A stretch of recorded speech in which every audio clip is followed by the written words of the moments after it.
GT Holidays, South India's #1 travel brand. You know you are special when you're with GT Holidays. Adisya, அதிசயங்களின் ஆரம்பம். Adisya, அதிசயம் நடக்கும் நிச்சயமா. Chennai Silk Saree Sale. Latest collections at unbelievable prices. Up to 50% offer or branded gifts. Srinagar, Velachery, Cropate and Thiruvallur. எனக்கு விருது கிடைக்கணும் அப்படிங்கிறதுக்காக நான் நடிக்கவில்லை. இந்த வைன் ஏஜ் ஆக ஆக ஃபைனா இன்னும் ரிச் ஆகும் அப்படின்னு சொல்லுவாங்கல்ல, அந்த மாதிரி உங்களுடைய கரியர் வைஸ் என்ன சரக்குன்றீங்க? ஆமா, ஒரு காஸ்ட்லி சரக்கு. எனக்கு ரொம்ப ஜாலியா இருக்கணுமா. இந்த ஒரு பிறப்பு துக்கங்கள் இருந்திருக்கலாம், சோகங்கள் இருந்திருக்கலாம், வாழ்க்கையில இப்பவும் இருக்கலாம், மனதளவில் ஏதாவது காயங்கள்லாம் இருக்கலாம். ஆனா இது எல்லாத்தையும் மறந்து எப்பவுமே சிரிச்சுக்கிட்டே இருக்கணும் அப்படிங்கிறது தான் நம்முடைய. பார்த்திபன் சார் உங்களுக்கு இந்த அவார்ட் கிடைச்சப்போ சார் ஒரு வீடியோ போட்டிருந்தாரு. அந்த காலங்கள் எல்லாம் மறக்க முடியாதுமா. அவரவர்களுக்கு நம்ம கஷ்டப்பட்டு வந்தவர்களுக்கு எப்படி வந்தோம் அப்படிங்கிறதெல்லாம் ஒரு கஷ்டமான காலமாக இருந்தாலும் அது ஒரு இனிமையான நினைவுகள் தான் சார். நமக்கு அந்த காலத்துக்கே நம்ம வடபழனியிலேருந்து அப்படியே நடந்து போனதெல்லாம் அப்படியே நினைவுக்கு வருது அப்படின்னு நான் சொல்லிக்கிட்டு இருந்தேன். நிறைய பேர்கிட்ட நான் போய் வாய்ப்பு கேட்டிருக்கேன். மொழி படத்துக்கு நான் தூங்காமல் உட்கார்ந்திருந்த அந்த பிரமை கண்களில் தெரிய வேண்டும், முகத்தில் தெரிய வேண்டும் அப்படிங்கிறதுக்காகவே அந்த மாதிரி தூங்காமல் இருந்து அப்படின்னு கொரட்டை இழுக்கிற நேரத்துக்கு எந்திரிச்சிட்டு. கமல் சார் ஒரு மேடையில் சொல்லியிருப்பாரு, என்னில் பாதி அவர் அப்படின்னு நான் நினைக்கிறேன் அப்படின்னு சொல்லிட்டு. என்னில் பாதி இந்த தம்பின்னு அவங்க சொல்றாங்கன்னா அது எவ்வளோ பெரிய ஒரு பாராட்டு எனக்கு. எனக்காவது ஒரு நாள் சலிப்பு தட்டியிருக்கேன் உங்களுக்கு? சினிமான்றது என்னுடைய சுவாசம்மா, நடிப்புன்றது என்னுடைய சுவாசம். அதில் எப்படி சலிப்பு தட்டு? எனக்கு ஈஸியாக எல்லாம் கிடைச்சிடணும். நடிப்பை நேசித்து, நான் பல பேட்டிகளை சொல்லி நேசித்து, சுவாசித்து, ஆசித்து, பூசித்து, இப்படி தான் நான் இந்த இண்டஸ்ட்ரிக்கு வந்திருக்கேன்.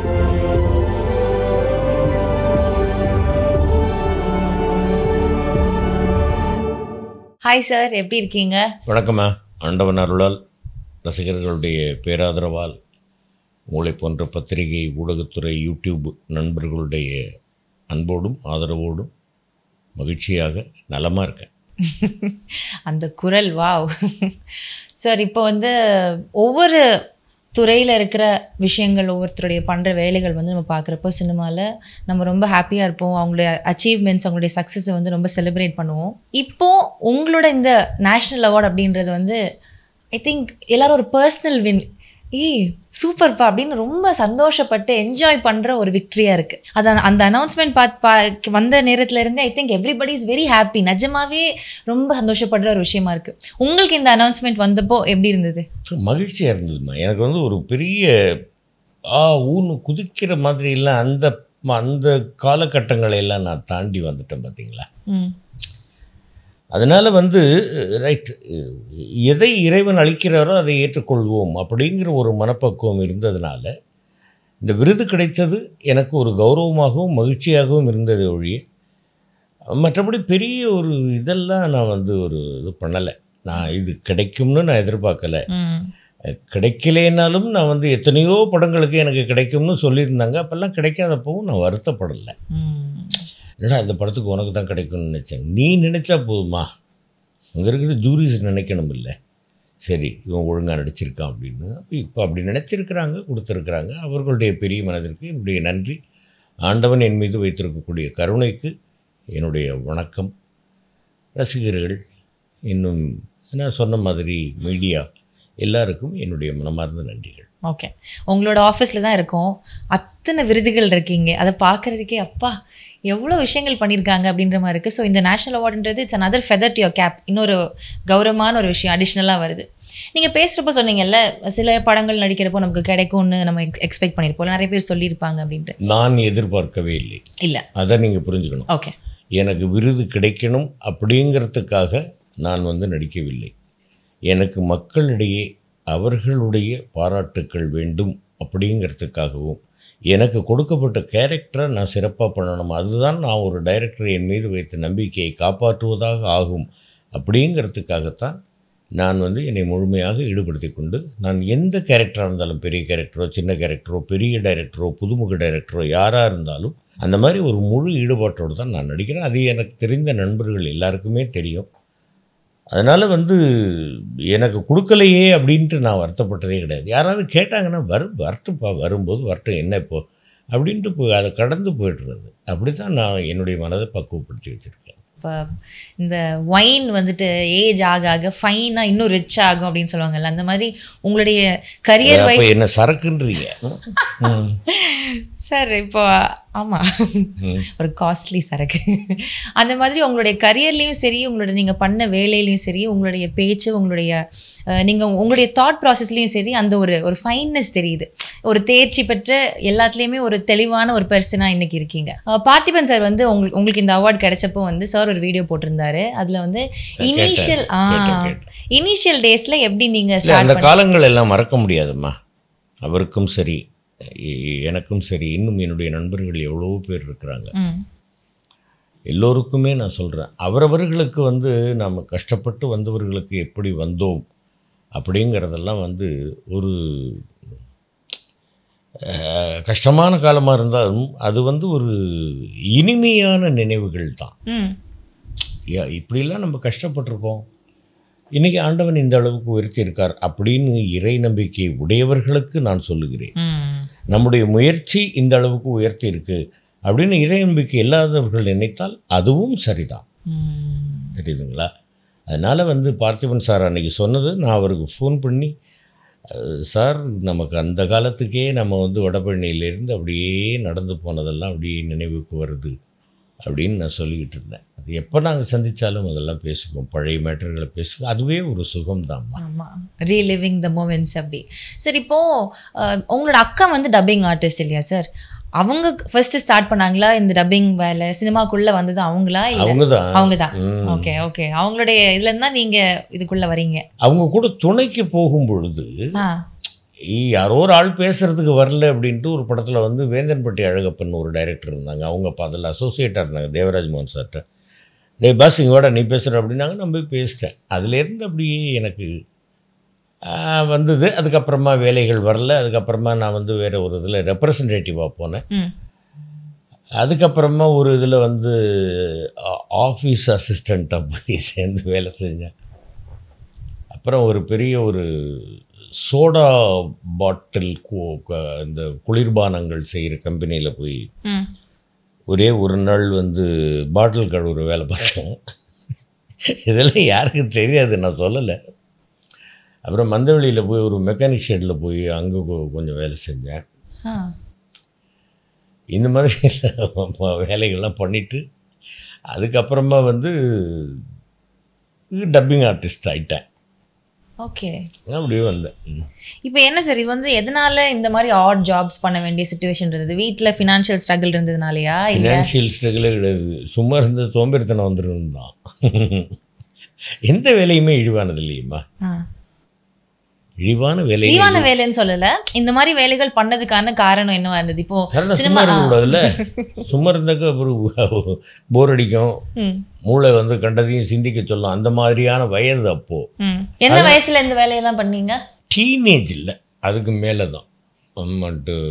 டீனேஜ்லாம் படிச்சுக்கிட்டுல இருந்தேன். Okay okay. பிப்ரவரி 20-25 வயது அந்த மாதிரி சுச்சுவேஷனில். அப்போ அதுக்கப்புறமா இப்படி டப்பிங் ஆர்டிஸ்ட் ஆனேன். அப்படி அந்த துறையில் எனக்கு இன்ட்ரெஸ்ட் வந்தது. அப்படியே பேச ஆரம்பித்தேன். அப்படி வந்தது. எனக்கு பல குருமார்கள், அவர்கள் எல்லோரும் வந்து என்மேல் அன்பும் என் மேலே பரிவு வச்சு எனக்கு தொழில் சொல்லி கொடுத்தார்கள். இயல்பாகவே நமக்கு வந்து இந்த நகைச்சுவை உணர்வு கொஞ்சம் இருந்ததுனால அந்த மாதிரி கேரக்டர்ஸாக பேச ஆரம்பித்தேன். அதுக்கப்புறமா கொஞ்சம் நடிக்கவும் வரும் அப்படின்னு தெரிஞ்சுக்கிட்டு இது பண்ணது என்னுடைய நண்பன் ராஜு ஈஸ்வர். அதுக்கப்புறமா SN Sakthivel sir, Sundar K Vijayan, Thirumurugan அவர்கள், இந்த மாதிரி நிறைய பேர் வந்து எனக்கு ஆதரவு காட்டிக்கிட்டு இருக்காங்க. இப்போ சினிமாவில் பார்க்க போனீங்கன்னா ஐயா ராதாமோகன் ஐயா அவர்கள், பேரரசு அவர்கள், இப்போ parking director Ramkumar Balakrishnan, tourist family director Abishan, இப்படி எல்லாருமே வந்து என் மேலே வந்து ஒரு பாசம் வச்சுருக்காங்க. அந்த பாசத்திற்கு நானும் உரியவனாக இருக்கணும் அப்படிங்கிறது தான் என்னுடைய ஒரு அவா. ஓகே, இப்போ நீங்கள் சொன்னீங்கல்ல, என்னோடய ஃப்ரெண்ட்ஸ் வந்து கொஞ்சம் பேரை நேம் பண்ணிவிட்டு இவங்க என்னோட ஆக்டிங் டேலண்ட்டை வந்து அவங்க என்னால் நடிக்க முடியுன்றதை அவங்க கண்டுபிடிச்சாங்க. தே ஐடென்டிஃபைட் த டேலண்ட். எந்த பாயிண்டில் அது எப்படி நடந்துச்சு? நீங்கள் எங்கேயாவது போய் பெர்ஃபார்ம் பண்ண வேண்டியதாக இருந்ததா? இல்லை, நிறைய நான் வந்து நிறைய பேர்கிட்ட வந்து நான் போய் வாய்ப்பு கேட்டிருக்கேன். அப்போ எனக்கு முதல்ல வந்து எனக்கு படத்தில் நடிக்கிறதுக்கு வாய்ப்பு கொடுத்தவர் வந்து அந்த படம் ரிலீஸ் ஆகலைன்னாலும் சொல்ல வேண்டிய கடமை எனக்கு இருக்குது. பசி படத்தை இயக்கிய துரை சார் அவர்கள். எனக்கு அடுத்ததாக எனக்கு வேஷம் கொடுத்தது எங்கள் அண்ணா காலம் சென்ற அமரர் விசு அண்ணா அவர்கள், திருமதி ஒரு வெகுமதி படத்தில். அதுக்கப்புறம் அவங்க படங்களில் தொடர்ந்து நடிச்சுக்கிட்டும் இருந்தேன், டப்பிங்கும் பேசிக்கிட்டு இருந்தேன். அவங்க குடும்பத்தில் ஒருத்தராக இருந்தேன், இன்றும் இருக்கிறேன், என்றும் இருப்பேன். அதுக்கப்புறமா அப்படியே வந்ததுன்னா அதுக்கப்புறம் சினிமாவிலையும் சரியாக வரல. இன்னமும் இந்த மோர்கட்டையை யாருக்கும் பிடிக்கல அப்படின்னு. அதுக்கப்புறமா சரி சீரியலில் இந்த மாதிரி ஒரு விசித்திரமான மோர்கட்டை வேணும் போல் இருக்குது அப்படின்ட்டு தான் ராஜு ஈஸ்வர் கூப்பிட்டாப்பில், எஸ்என் சக்திவேல் சார் கூப்பிட்டாரு. அப்படியே சீரியல்ஸ் நடிக்க ஆரம்பித்தேன். செல்வி வரைக்கும் நடித்தேன். அதுக்கப்புறமா சினிமாவுக்கு டும் டும் டும் அழகம்பெருமாள் சார் படம், மெடாஸ்டா கேஸ் இது. அதுக்கப்புறமா அப்படி கொஞ்சம் கொஞ்சமாக படங்களாக நடிக்க ஆரம்பிச்சது. இன்றைக்கி இவனுக்கு உட்காந்து பேசிகிட்டு இருக்கீங்க. இப்போ வீட்டில் சப்போர்ட் இருந்ததா சார்? நீங்கள் வந்து இனிஷியல் டப்பிங் பண்ணுற வரைக்கும் அக்காவும் பண்ணிட்டு இருந்தாங்க, நீங்களும் பண்ணிட்டு இருந்தீங்க. நடிகன் ஆக போகிறேன், நடிக்க போகிறேன் அப்படின்றப்போ வீட்டுடைய ரியாக்ஷன் எப்படி இருந்தது? எதையாவது பண்ணு, சும்மா இருக்காது அப்படின்ற மாதிரி தான் சொன்னாங்க. நல்லது தானேம்மா, நடிப்பு என்பது ஒரு அற்புதமான ஒரு திரைத்துறைன்றது ஒரு நல்ல துறை தானே. ஆமாம். எனக்கு இந்த பெரிய வீடு, என்னுடைய கார், இது எல்லாமே வந்து எனக்கு ரசிகர்கள் கொடுத்த இது தானேம்மா இல்லையா? அந்த மாதிரிங்கும் பொழுது சும்மா இருக்கக்கூடாது, ஏதாவது செய்யணும். நம்முடைய பர்ஃபார்மன்ஸ் மூலமாக அவர்களை மகிழ்விக்கணும், அவர்களுக்கு நல்ல விதமாக பொழுதுபோக்குறதுக்கு இது பண்ணணும், சமூகத்திற்கு சில நல்ல கருத்துக்களை சொல்லணும் அப்படிங்கிறதெல்லாம் தான். அது இயக்குநர்களுடைய ஒத்துழைப்போடு அது இன்றைக்கி வரைக்கும் நிறைவேறிட்டுருக்கு அப்படின்னு தான் நான் நினைக்கிறேன். சார், இப்போது நீங்கள் மென்ஷன் பண்ண டைரக்டர்ஸ் இத்தனை பேர் வந்து சொன்னீங்க, நிறைய பேர்கள் இன்னும் விட்டு போனவர்கள் நிறைய இருக்குமா? நிறைய இருக்கு, அதெல்லாம் நம்ம ஃபுல்லாக சொல்லிக்கிட்டே இருக்கணும். ஆமாம், ஏன்னா அவ்வளோ பேர் கூட ஒர்க் பண்ணிருக்கீங்க நீங்கள். So I am just taking the graph. அந்த டைம்ல இருந்து இப்போ இருக்கிற யங் டிரெக்டர்ஸ் கூட வரைக்கும் நீங்கள் ஒர்க் பண்ணிட்டு இருக்கீங்க. ஸோ அந்த ஆர்ட்டில் ஒர்க் பண்ணுறப்போ எந்த விஷயங்கள்லாம் உங்களுக்கு வந்து புதுசாக இருக்குது? இப்போ இது வந்து நீங்கள் ஸ்டார்ட் பண்ண டைமில் வேறு மாதிரி இருந்திருந்துக்கலாம், கதை சொல்கிறதா இருக்கலாம், இல்லை ஒரு விஷயத்தை எடுக்கிற முறையாக இருக்கலாம். அதில் இந்த வித்தியாசமாக இப்போ இருக்கிறத வந்து எப்படி நீங்கள் பார்க்குறீங்க? ஹவு இஸ் இட் சேஞ்சிங் இவ்வளோ வருஷத்தில் சினிமா டிரெக்டர்ஸுடைய? இல்லைம்மா, அதை வந்து எப்படின்னு கேட்டிங்கன்னா மக்களுடைய ரசனையும் மாறி இருக்கிறது. முதல்லலாம் ஒரு படத்தில் 52 பாடல்கள் அப்படி இப்படின்னு அது எல்லாத்தையும் ரசித்தாங்க அந்த காலத்தில். அதுக்கப்புறமா பாடல்களே இல்லாமல் வந்த படம், அந்த நாளில் அந்த மாதிரி படம் எல்லாத்தையும் ரசிக்க ஆரம்பித்தாங்க. பிளாக் அண்ட் ஒயிட்டையும் ரசிக்க ஆரம்பித்தாங்க. அதுக்கப்புறம் கலர் வந்து அதையும் ரசிக்க ஆரம்பித்தாங்க. மொழி பேசாத படங்களையும் ரசித்தாங்க. அதுக்கப்புறம் பேசும் படங்களையும் ரசிக்க ஆரம்பித்தாங்க. இப்படி மாறிக்கிட்டே இருக்கு இல்லையா?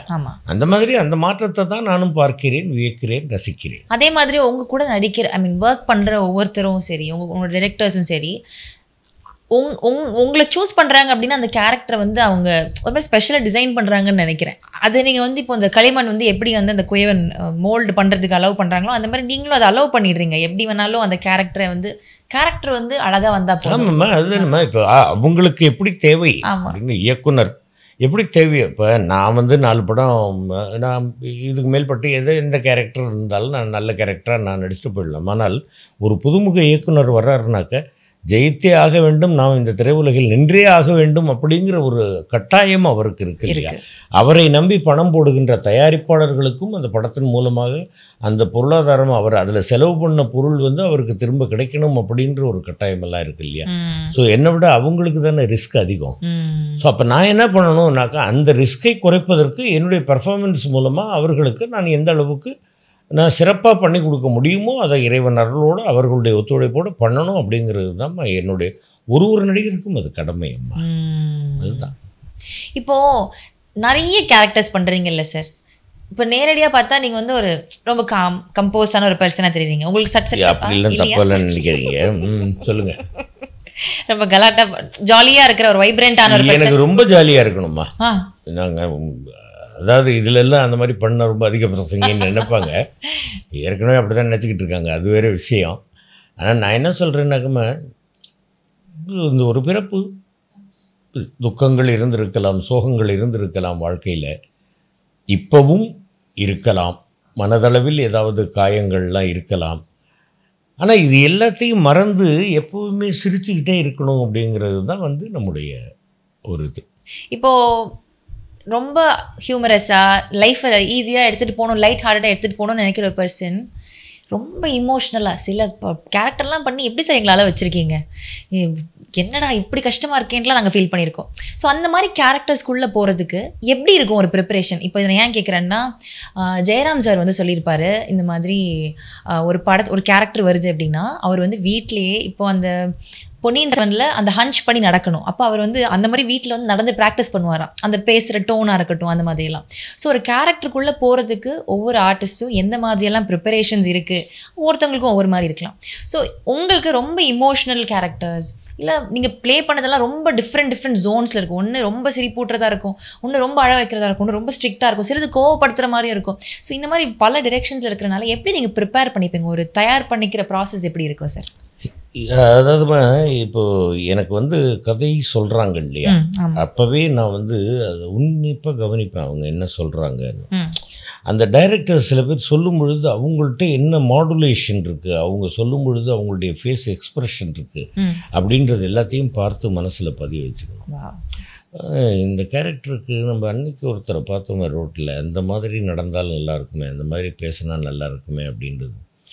புகழ்மணி சார்னு ஒரு டைரக்டர், ராமநாராயணன் சார்ட்டு இருந்தாங்க. அவங்க வந்து ஒரு படத்தில் வந்து ஒரு இந்த திக்குவாய் இருக்கும் இல்லையா, அந்த மாதிரி ஒரு மேஸ்திரி கேரக்டர் ஆக்ட் பண்ணேன். அந்த மாதிரி கேரக்டர்ஸ் ஆக்ட் பண்ணும்பொழுது அது கொஞ்சம் ரிஸ்க்கு. என்னன்னு கேட்டிங்கன்னா, அப்படியே கொஞ்சம் கண்டினியூஸாக நீங்கள் பேசிட்டிங்கன்னா அதே மாதிரி வரும் நார்மலாக இருக்கும்போது. ஆமாம், ஓகே. அதனால் அதை பேசி முடிச்சிட்டோன்னா இந்த வந்தோம்னு ஒரு பாட்டு போடணும், எல்லாத்தையும் நார்மலாக பேசணும், என்ன எப்படி இருக்குது அப்படின்னு அதை மாற்றணும், அடுத்த ஷாட்டுக்கு அது மாதிரி பண்ணணும். அதே மாதிரி வந்து மொழி படத்துக்கு நான் தூங்காமல் உட்கார்ந்திருந்த அந்த பிரமை கண்களில் தெரிய வேண்டும், முகத்தில் தெரிய வேண்டும் அப்படிங்கிறதுக்காகவே அந்த மாதிரி தூங்காமல் இருந்து காலையில் லைட்டாக ஜிம்முக்கு போய் சும்மா ட்ரெட்மில் மட்டும் பண்ணிவிட்டு அப்புறமா லொக்கேஷனுக்கு போய்ட்டு அப்படி படுக்கிறது, தூங்குறதுல எல்லோரும் பேசுகிறது கேட்டுக்கிட்டே இருக்கும். அப்படின்னு குரட்டை இழுக்கிற நேரத்துக்கு எந்திரிச்சிடுறது, அப்படிலாம் பண்ணேன். அதுக்கப்புறமா அந்த பிரகாஷ்ராஜுக்கும் சொர்ணமாலியாவுக்கும் அந்த சர்ச்சில் கல்யாணம் ஆகிற இடத்துல ஃப்ரெஷ்ஷாக இருப்பேன் பாருங்க, நல்லா தூங்கி எழுந்து. அந்த மாதிரி இல்லை, சில விஷயங்கள்லாம் பண்ணித்தாமல் ஆகணும். நம்ம இந்த கேரக்டருக்கு எப்படி பண்ணலாம், இது பண்ணலாம். அதாவது செல்வி, சின்ன பாப்பா, பெரிய பாப்பா ரெண்டும் ஒரே டைமில் தான் பண்ணேன். அந்த மாதிரி பண்ணும்பொழுது என்ன அப்படின்னு கேட்டிங்கன்னாக்க, செல்வி பண்ணும்பொழுது ஒரு சீரியஸான கேரக்டர். அப்போ அந்த அந்த சீரியஸான கேரக்டர் ஆக்ட் பண்ணிகிட்டு இருக்கும்போது அதுலேயே ஜோக்கடிக்கிற மாதிரியான ஒரு விஷயம் வருது அப்படின்னாக்க அதற்கும் நாம் அந்த செட்லேயே தயாராக இருக்கணும். ஓகே. சின்ன பாப்பா பெரிய பாப்பா ஜாலியாக இருக்கிற கேரக்டர் அப்படிங்கும்பொழுது அன்னைக்கு காலையில் இங்கேருந்து ஷூட்டிங்கில் கிளம்பி போகும்பொழுது என்னென்னு கேட்டிங்கன்னாக்க அதுக்கு தகுந்த மாதிரி ஜாலியாக அப்படி புறப்பட்டு போகிறது. அப்போ ஜெயராம் சேட்டன் சொன்னது அது கரெக்டு தான். அதை பாருங்கள், நீங்கள் அந்த தூங்காமல் இருக்கிற விஷயம்லாம் இப்போ இது வந்து ஞாபகம் இருக்கிறது நீங்கள் சொல்கிறீங்க. பண்ண அத்தனை கேரக்டர்ஸில் எவ்வளோ எக்ஸ்பெரிமெண்ட்ஸ் இருந்திருக்குன்னு நமக்கு இப்போ லிஸ்ட் பண்ண முடியாது. பட் இப்போது இத்தனை கேரக்டர்ஸ் பண்ணாலும் இந்த பர்டிகுலர் கேரக்டர் ரொம்ப சேலஞ்சிங்காக இருந்தது நான் பண்ணுறது, எனக்கே வந்து இதுக்குள்ளே போகிறது ஒரு சவால் அப்படின்னா அது எந்த கேரக்டராக இருக்கும் சார்? எனக்கு மொழி கேரக்டர் ஒரு சவாலான கேரக்டர் தானேம்மா. அதே மாதிரி இதுவும் வந்து பார்க்கிங்கும் ஒரு சவாலான கேரக்டர் தான் சார். எவ்வளோ கோவம் தெரியுமா எங்களுக்கு சொன்னேன். அதாவது ரொம்ப இதுவாக காமிச்சிட்டாக்க வந்து இது ரொம்ப ஒரு ஆரம்பத்தில் இருந்தே அந்த வக்கரம் மாதிரி ஆகிடும். அது இவர் வந்து ஆரம்பத்தில் நல்லா தான் இருந்தார். ஓகே. அந்த ஒருத்தர் கார் வாங்கிட்டாங்க அப்படிங்கும்போது, ஒரு தம்பி கார் வாங்கிட்டாக்க அண்ணனுக்கே பொறாமல் வர்ற காலமா இது. அப்போ அவருக்கு வண்டி நிறுத்துறதுக்கு இடம் இல்லை, வண்டி கீழே விழுந்துருது அவர் தள்ளி வச்சதில். இப்படியெல்லாம் வந்து அந்த காட்சிகளை புனைந்தது என்னுடைய அன்பு மகன் இயக்குனர் ராம்குமார் பாலகிருஷ்ணன் தானே. அந்த பெருமைகளெல்லாம் அவருக்கு தான் போய் சேரணும். அதில் என்னை நம்பி கொடுத்த அவருக்கு வந்து அவருடைய அந்த நம்பிக்கை வீண் போகாத அளவிற்கு நான் வந்து நடிச்சிருக்கிறேன் அப்படிங்கிறது ஒரு இது. அதே மாதிரி அதனுடைய தயாரிப்பாளர் தம்பி சினீஷ் அவர்கள் வந்து சொன்னார், ஒரு ஷாட் அந்த வண்டியை வெளியே எடுக்க வச்சுருவோம் தெரியுமா, மோட்டர் ரிப்பேர்னு சொல்லி. அப்போ பார்த்துட்டு ஒரு ஓரமாக ஒரு சிரிப்பு சிரித்தது, அதெல்லாம் பார்த்துட்டு நிச்சயமாக இந்த படத்தில் வந்து உங்களுக்கு நேஷ்னல் அவார்டு கிடைக்கும் சார் அப்படின்னு ஃபஸ்ட்டு அவர் தான் சொன்னார்.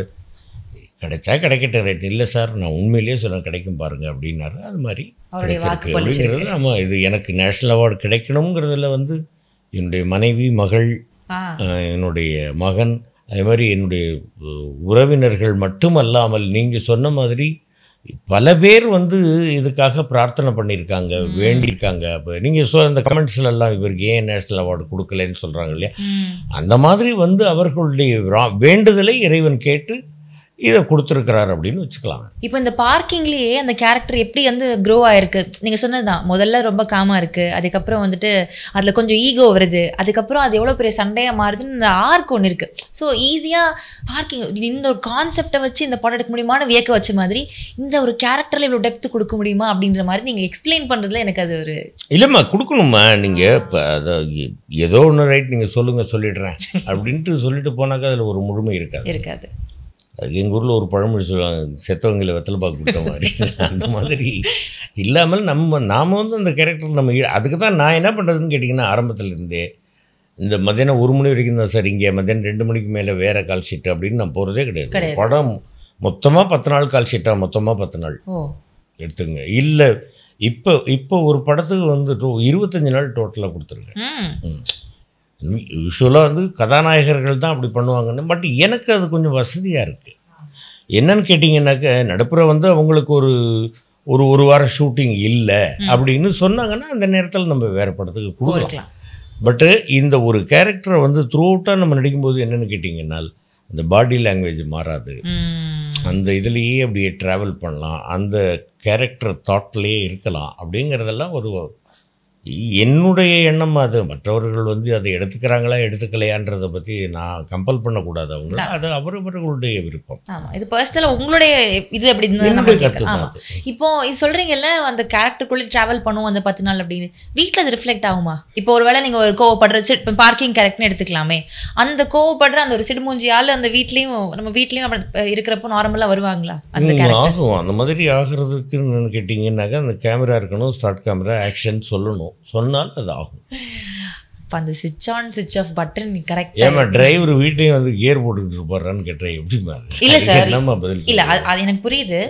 ஏன்னா நீங்கள் இந்த 10 டேஸுமே அந்த கேரக்டர்லேயே இருக்கிறதுக்கான ஒரு ஸ்பேஸாக இருக்கும்னு சொன்னனால நான் இந்த கேள்வி கேட்டேன். வந்த உடனே வெளியில் உட்காந்துட்டு கொஞ்சம் ஜாலியாக பேசிக்கிட்டு இருந்தாக்கா சரியாக போச்சு. மறுநாள் அங்கே போகும்போது அந்த மூடுக்கு போய்க்க வேண்டியது தான். அதுக்காக நான் அதே இதில் தான் இருப்பேன்னாக்கா எப்படி இருக்குது? அப்படிலாம் இருக்கக்கூடாது. அடி விடுவோம் வீட்டில், அங்கே போய் இங்கே எதுக்கு நடிக்கிறேன். இப்போ பேசுகிறப்போ வந்து ஐஷாக்கா பையன் ஒய்ஃப் எல்லாம் வந்து அவ்வளோ ஹாப்பி, ரிலேட்டிவ்ஸ் எல்லாருமே ரொம்ப ஹாப்பியாக இருக்காங்க அப்படின்னு சொன்னீங்க. ஸோ இன்றைக்கி வந்து ஒரு பெரிய அச்சீவ்மெண்ட்டாக இருக்கும் அவங்களுக்கு, அவங்களுடைய அப்பா அவங்களுடைய கணவர் இந்த மாதிரி ஒரு அச்சீவ்மெண்ட் பண்ணியிருக்காருன்னு. பட் ஆல் தீஸ் இயர்ஸ் அவங்களோட சப்போர்ட் உங்களுக்கு இருந்துக்கிட்டே இருந்திருக்கும். இப்போது அச்சீவ்மெண்ட் பண்ணியிருக்கேன் அப்படின்னு சொல்கிறத விட என்னுடைய கடமையை நான் சரியாக செய்ததை அச்சீவ்மெண்ட்டாக நினைத்து அவர்கள் கொடுக்கிறார்கள், அந்த விருது கொடுக்கிறார்கள் அப்படின்னு நினச்சி பாருங்கள், இன்னும் நல்லாயிருக்கும். ஓகே, நான் அச்சீவ்மெண்ட் பண்ணிட்டேன் அப்படின்னு நான் நினைக்கக்கூடாது, அது கிடையாது. ஸோ எஸ், ஃபேமிலி சப்போர்ட் இவ்வளோ வருஷமாக வந்து சில டைம் வந்து குழந்தைங்களோட முக்கியமான ஸ்கூல் ஈவெண்ட் நீங்கள் போக முடியாமல் இருந்திருந்துருக்கலாம். ஒய்ஃபுக்கு வந்து இந்த இடத்துக்கு நீங்கள் இந்த ஃபங்க்ஷன் கூப்பிட்டு போகணும், நீங்கள் வந்தால் நல்லாயிருக்கும்னு ஆசைப்பட்டிருப்பாங்க, ஆனால் நீங்கள் ஷூட்னால வர முடியாமல் போயிருந்துருக்கலாம். ஸோ அந்த மாதிரி மிஸ் பண்ண ஈவெண்ட்ஸ் எத்தனையோ வந்திருக்கும். பட் சம்வேர் அவங்க வந்து நம்ம அப்பா வந்து அவங்களோட வேலையை கரெக்டாக செய்கிறதுக்காக போயிருக்காங்கன்ற ஒரு சப்போர்ட் இருந்துகிட்டே இருந்திருக்கு. ஸோ சொல்லுங்கள் உங்களோட ஃபேமிலி. அதுதான் இப்போ நீங்கள் சொன்னது தான் இருந்திருக்கு. இப்போ ஷூட் இருக்கா? ஆமாம், ரைட்ப்பா, இந்த மாதிரி ஃப்ரெண்டு வீட்டில் ஃபங்க்ஷன் போய்ட்டு வந்துடுங்க. ஒய்ஃப் சொல்லுவாங்க, இந்த மாதிரி உங்களுக்கு ஒர்க் இருக்கா? ஆமாம், ரைட், அப்போ நான் போயிட்டு வந்துடுங்க. அவர்களுடைய சுதந்திரத்தில் நான் தலையிடுவதில்லை, என்னுடைய பணியில் அவர்கள் குறுக்கிடுவதில்லை. அப்படிங்கும்போது அப்படி ஸ்மூத்தாக போய்கிட்டு இருக்கு. நீ வந்து தான் ஆகணும் இந்த ஃபங்க்ஷனுக்கு, அப்படிலாம் வர முடியாது. நான் அந்த ஃபங்க்ஷனுக்கு ரைட் வரேன், கால் ஷீட் அமௌண்ட் கொடுக்க சொல்லு அப்படின்னு, ரைட் வேணாம் நீங்கள் போங்க அப்படின்வாங்க. அந்த மாதிரி கேட்க மாட்டாங்க. அவங்களுக்கு தெரியும். இப்போ ஐஷாக்கா வந்து டப்பிங்குள்ளே வராங்க அப்படின்றப்போ நிறைய பண்ணிட்டு இருக்காங்க. அவங்களுடைய ஒர்க்ஸ் எல்லாம் பார்க்குறப்போ நல்லா இருக்குது. அவங்களோட மாடுலேஷன்ஸ் இப்போ ரீசெண்டாக கூட கார்ட்டூன் வாய்ஸஸ்லாம் கொடுத்துட்ருக்காங்க. ஸோ அப்படி இருக்கும்போ அவங்களுடைய லைஃப்லேயும் அவங்களோட கரியர்லேயும் ஒரு க்ரோத் இருக்குது. அப்படின்றப்போ அவங்களும் அப்பா மாதிரியே ஸ்டார்ட் பண்ணுறது வந்து ஒரு டப்பிங் ஆர்டிஸ்ட்டாக அப்படின்றப்போ உங்களுக்கு அது எப்படி இருந்துச்சு? அவங்களோட இன்ட்ரெஸ்ட் இதுவாக இருக்குது அப்படின்னு உங்ககிட்ட சொல்கிறப்போ என்னம்மா இது என்னுடைய தொழில்மா, எனக்கு இவ்வளவையும் கொடுத்த தொழில்மா, அதில் என் தொழிலுக்கு என் பொண்ணு வர்றாங்கும் போது எவ்வளோ சந்தோஷமாக தானே இருக்கும், எனக்கு பெருமையாக தானே இருக்கும். இந்த இதில் வந்து எப்படின்னு கேட்டிங்கன்னாக்கா வந்து அவங்களுடைய ஒரு சுதந்திரம், அவங்க என்ன பண்ணணும்னு நினைக்கிறாங்களோ பண்ணட்டும். ஆஃபீஸ் வேலைக்கு போகணுன்னு நினச்சிருந்தாங்களா போகட்டும், இல்லை இப்போ ஏதாவது காவல்துறையில் போகணுன்னு நினச்சிருந்தாங்களா ரொம்ப நல்லது. டாக்டர் ஆகணும்னு நினச்சிருந்தாங்களா, ஓகே. எந்த துறையில் அவங்க போகணும்னு நினச்சிருந்தாங்களோ அதில் போகிறதுக்கு அவங்களுக்கு உரிமை இருக்குது, ஃப்ரீடம் இருக்குது. இந்த மாதிரி என் பையன் வந்து இந்த மாதிரி அவருக்கு ஒரு பெரிய அவர் ஏரோநாட்டிக்கல் இன்ஜினியர் ஆகணும் அப்படின்னு நான் நினச்சேன். அவர் நான் நடிகராக வேணாரா அவங்க ரைட், என் தொழில் தானே இது, நல்லா தானே இருக்குன்னு. ஒருவருடைய சுதந்திரத்தில் இன்னொருவர் தலையிடக்கூடாதும்மா, இதுதான் என்னை பொறுத்த வரைக்கும். சரி, ஒரு பெரிய ஒரு பேரண்டிங் டூலில் பட்டுன்னு அப்படி நிசாரமாக சொல்லிட்டீங்க. ஆனால் அது ஒரு இல்லை, நான் வந்து நடிக்கிறதுக்கு வந்தேன், நான் அப்படிலாம் கஷ்டப்பட்டேன், நீ வேணாப்பா நீ வேலைக்கு போ அப்படின்னு நான் ஏன் என் பையனை சொல்லணும்? அவருக்கு கஷ்டப்பட்டு முன்னேறணும்னு அப்படி ஒரு எண்ணம் இருந்ததுனாக்கா அது ஒரு சுகம் தானே, அதில் வா பண்ணு. எவ்வளோ ஓப்பன் மைண்டடாக இருக்கீங்க சார் நீங்கள். எல்லாமே ஓப்பனாக தான் இருக்கு. சொல்லுங்கள். எஸ், இப்போது இப்போ நான் பார்த்திபன் சார் சொன்னார்ன்றது மாதிரி சொல்லப்போனால் நான் கோட் பண்ணிகிட்டே இருக்கலாம். அத்தனை பேர் வந்து உங்களை பற்றி பெருமையாக, உங்களுடைய ஆக்டிங் பற்றியும், அஸ் எ ஹியூமன் ஒரு மனுஷனாகவே நீங்கள் பண்ணுற விஷயங்கள் பற்றி அவங்க வந்து கொஞ்சம் இதாக சொல்கிறதெல்லாம் கேட்குறப்போ ரொம்ப ஹாப்பியாக இருக்குது. ஏன்னா ஒரு நடிகரை நம்ம திரையில் பார்க்குறோம், அவங்க ஒரு பர்சனலாக எப்படி இருப்பாங்க அப்படின்றதுமே ஆடியன்ஸ் கேட்டு தெரிகிறப்போ, சே இவங்க இப்படி பண்ணுறாங்களா, இதெல்லாம் உங்களுடைய கேரக்டர்ஸாக இருக்கா அப்படின்றப்போ அது ஒரு சந்தோஷமாக இருக்குது. அதே மாதிரி கமல் சார் ஒரு மேடையில் சொல்லியிருப்பார், என்னில் பாதி அவர் அப்படின்னு நான் வந்து நினைக்கிறேன் அப்படின்னு சொல்லிட்டு. ஸோ இந்த மாதிரி ஒரு விஷயத்தை கமல் சார் வந்து சொல்கிறார் அப்படின்றப்போ it ads more value. How to you feel about that? இல்லை, அது வந்து அண்ணா அவர்கள் எப்பொழுதுமே என் மீது வந்து ஒரு பெரிய ஒரு பற்றும் பாசமும் அக்கறையும் கொண்டவர். ஆமாம், எனக்கு என்னை 15 வயசுலேருந்து அவருக்கு தெரியும். அப்போ நான் ராயப்பேட்டையில் இருந்தோம் வீடு, அப்போல்லாம் அவருக்கு தெரியும். அதுக்கப்புறமா அப்படியே வந்து டப்பிங் ஆர்டிஸ்ட் ஆகி அதுக்கப்புறமா தசாவதாரம் படத்தில் தான் அண்ணாவோட ஃபஸ்ட்டு சேர்ந்து நடித்தேன். அதுக்கப்புறமா வந்து அண்ணாவுக்கு வந்து என்னென்னு கேட்டிங்கன்னாக்க, திறமை இருக்குது அப்படின்னு அவங்க பார்த்து கண்டுபிடிச்சிட்டாங்கன்னா ரொம்ப பாராட்டுவாங்க, ரசிப்பாங்க. அந்த மாதிரி என்கிட்ட ஏதோ திறமை இருக்குது அப்படிங்க. ஏன்னா டப்பிங் காலத்துலேருந்தே அவருக்கு தெரியுங்கிறதுனால அவங்களுடைய தேவர் மகன் படம் அதிலெல்லாம் நான் டப்பிங் பேசியிருக்கேன், பஞ்சதந்திரம் இதெல்லாம் பேசியிருக்கேன் இல்லையா. அதனால் அதை வச்சு அவங்க அந்த மாதிரி அவ்வளோ பெரிய ஒரு பாராட்டை எனக்கு கொடுத்துருக்காங்க. என்னில் பாதி இந்த தம்பின்னு அவங்க சொல்கிறாங்கன்னா அது எவ்வளோ பெரிய ஒரு பாராட்டு எனக்கு. ஆமாம் ஆமாம். அது தசாவதாரம் படத்தில் நீங்கள் வந்து டப்பிங் எல்லா மொழியிலையும் நீங்கள் பண்ணீங்க தானே? ஆமாம் ஆமாம், அந்த ஒரு விஷயத்தை பாராட்டி. இல்லை இல்லை, எல்லா மொழியிலையும் இல்லை, தமிழ் நான் பண்ணேன், ஹிந்தி பண்ணுறாங்கன்னு தெரிஞ்சுட்டு அதையும் நாம் போய் பண்ணிட்டோம். கரெக்ட் கரெக்ட், எஸ், அதுதான் சொன்னேன். ஆமாம் ஆமாம் ஆமாம். அதுலேயே ஒரு முனைப்பாக வந்து நான் பண்ணுறேன் அப்படின்ற ஒரு எஃபர்ட் எடுத்துக்கிட்டீங்க அப்படின்ட்டு. மொழி தெரியும் பொழுது போய் பண்ண வேண்டியது நம்ம. சார் என்னெல்லாம் லாங்குவேஜஸ் சார் உங்களுக்கு தெரியும்? எனக்கு என்னம்மா ஒரு 4-5 பாஷை தெரியுமா, தமிழ், தெலுங்கு, மலையாளம், ஹிந்தி, இங்கிலீஷ். போதுமே sir, pan Indian artist sir நீங்கள். சரி, இப்போ வீட்டில் வந்து டிஸ்கஷன்ஸ் இருக்குமா உங்களோட ஃபில்ம் லைஃப் பற்றி, இல்லை வந்து பையனோட ஃபில்ம் பற்றி, அவர் வந்து இந்த மாதிரி படம் பண்ண போகிறேன்றது சொல்கிறதா, அந்த மாதிரி கான்வர்சேஷன், ஹெல்தி கான்வர்சேஷன்ஸ் இருக்குமா? இல்லை, என் பையன் நான் கதை கேட்கும் போது இங்கே வரமாட்டார். அவர் உட்காந்து கதை கேட்குறாருன்னா நான் இந்த திசைக்கே வரமாட்டேன். அந்த மாதிரி வந்து படம் பார்த்துட்டு நல்லா இருக்குது பர்ஃபார்மன்ஸ் அப்படின்றத வேணால் சொல்லிக்குவோம், அதை பற்றி பேசிக்குவோம், அவ்வளோதான். மற்றபடி இன்றைக்கி இந்த சீன் இங்கே வந்தது, அந்த சீன் இப்படி பண்ணேன், அதெல்லாம் பேசவே மாட்டோம். நம்ம அப்போ படம் பார்க்கும் பொழுது அந்த இன்ட்ரெஸ்ட் இருக்காது. வேலையை செய்வோம், நிறைவாக செய்வோம், நமக்கு மனதிற்கு பிடித்திருக்கா ரைட் ஓகேன்னா அப்புறம் படம் பார்க்கும் பொழுது அவர்கள் தெரிந்து கொள்ளட்டும் அப்படிங்கிறது ஒரு கிளியர் இது இருக்குது 2 பேருக்கு நடுவில். ஆமாம். ஓகே சார், உங்களுக்கு என்ன ஊர் சார்? எனக்கு வந்து சொந்த ஊர் வந்து முத்துப்பேட்டை அப்படின்னு பட்டுக்கோட்டை பக்கத்தில் வேதாரண்யம் போகிற வழியில். பட் நம்ம பிறந்தது வளர்ந்ததெல்லாம் நாகப்பட்டினம், வெளிப்பாளையம்னு ஒரு இடம், அங்கே தான்.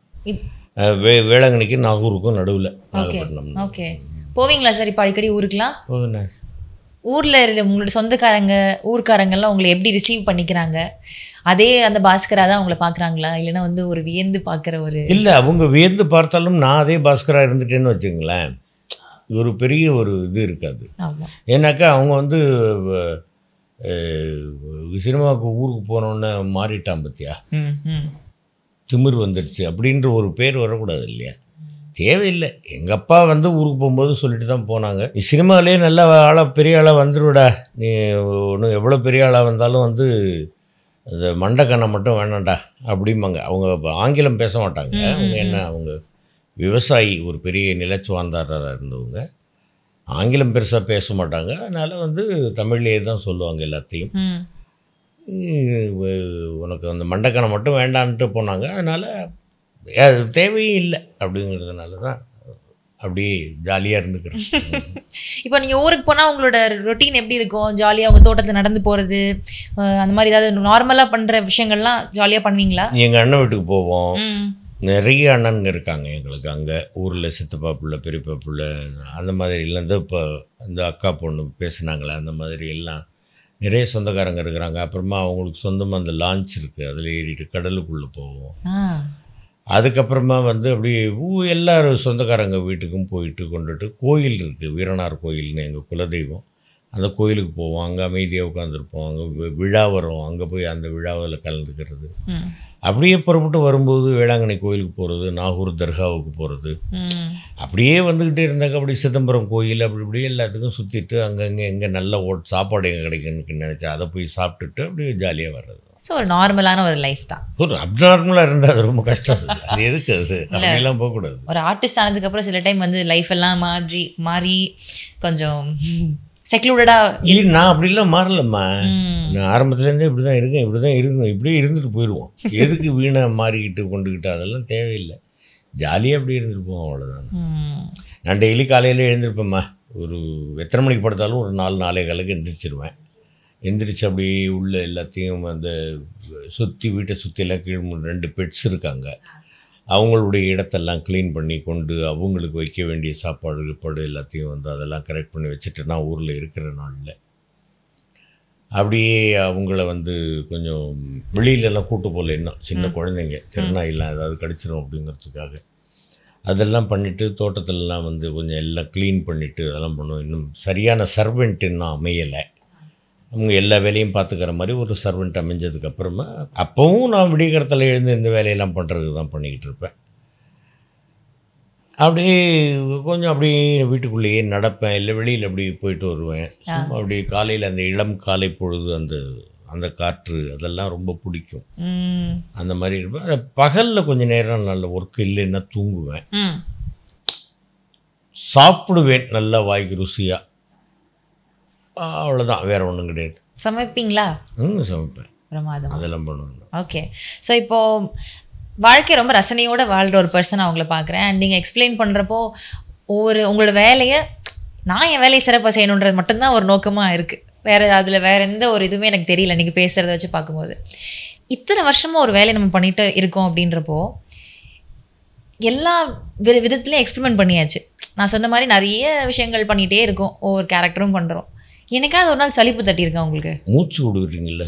நான் நினச்சேன், நான் ப்ராமிஸாக நினச்சேன் தெரியுமா இந்த ஆன்சர் தான். சலிப்பு தட்டுதா? இல்லை, சலிப்பு தட்டுனா என்ன ஆகும்? இப்போ சினிமான்றது என்னுடைய சுவாசம்மா, நடிப்புன்றது என்னுடைய சுவாசம். அதில் எப்படி சலிப்பு தட்டும் எனக்கு? அந்த மாதிரி தான் இது. எனக்கு ஈஸியாக எல்லாம் கிடைச்சிடலாம். நடிப்பை வந்து நேசித்து, நான் பல பேட்டிகளை சொல்லி நேசித்து, சுவாசித்து, யாசித்து, பூசித்து, இப்படி தான் நான் வந்து இந்த இண்டஸ்ட்ரிக்கு வந்திருக்கேன்.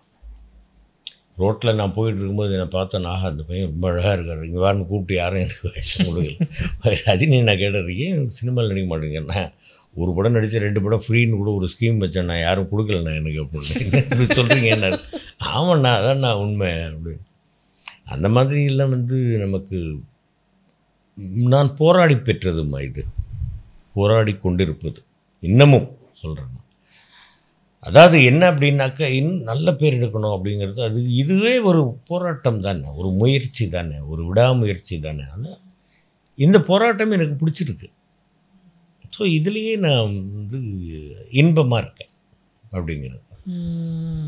ஸோ இவ்வளவு நேரம் வந்து இந்த தேசிய விருது விஷயமாக என்னை பேட்டி கண்ட SS மியூசிக் இந்த சேனலுக்கும் உங்களுக்கும் மற்றும் எல்லோருக்கும் எனக்கு இந்த விருதை பெற்றுத்தந்த தமிழ் ரசிக பெருமக்களுக்கும், இந்த கேரக்டர் எனக்கு கொடுத்த அன்பு மகன் இயக்குனர் ராம்குமார் பாலகிருஷ்ணனுக்கும், தம்பி சினீஷ் அவர்களுக்கும், ஜூரிஸுக்கும், இறைவனுக்கும், என்னை பெற்றவர்களுக்கும், என் உற்றார் உறவினர்கள் அனைவருக்கும் என்னுடைய நன்றிகள். உங்களுக்கும் மிக்க நன்றிம்மா. Thank you so much sir. Thank you so much. GT Holidays, South India's #1 travel brand. You know you are special when you're with GT Holidays. Athisaya, அதிசயங்களின் ஆரம்பம். அதிசயா, அதிசயம் நடக்கும் நிச்சயமா. Chennai Silks Adi Sale. Latest collections at unbelievable prices. Up to 50% offer or branded gifts. Srinagar, Velachery, Cropate and Thiruvallur.